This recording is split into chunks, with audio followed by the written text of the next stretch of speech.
நண்பர்களே, காலா டெய்லரிங்கில் இருந்து sleeve design தான் இப்போ பார்க்க போகிறோம்.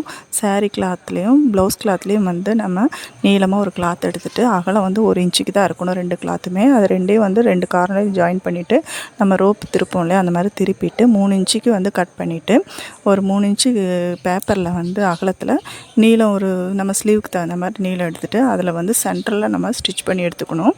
எடுத்துகிட்டு அப்புறம் 2 கார்னர்லேயும் வந்து ஆப்போசிட் மடிச்சிட்டு அதுக்கப்புறம் ஸ்லீவ் வந்து கீழே வந்து அகலமாகவும் மேலே வந்து ஸ்லீவ் ஜாயின் பண்ணுற இடத்துல வந்து சென்டர் பாயிண்ட்லேயும் வச்சு நம்ம கட் பண்ணி எடுத்துகிட்டு அந்த ஸ்லீவை வந்து இதில் வந்து நம்ம கீழே அந்த அகலத்துக்கு 3 இன்ச் அகலத்தில் இந்த சைடு 1.5 இன்ச்சு இந்த சைடு 1.5 இன்ச்சு அந்த அகலத்தில் நம்ம கீழே ஜாயின் பண்ணிவிட்டு மேலே ஜாயின் பண்ணும்போது நம்ம சென்டர் பாயிண்ட்டு 2 ஸ்லீவையும் ஜாயின் பண்ணிவிட்டு பார்த்திங்கன்னா ஸ்லீவ் பாட்டத்தில் பைப்பிங் வச்சு அடித்து திருப்பினோம்னா பார்க்க நீட்டாக இருக்கும். இது பிடிச்சிருந்தால் லைக் பண்ணுங்கள், ஷேர் பண்ணுங்கள், மறக்காமல் சப்ஸ்கிரைப் பண்ணுங்கள்.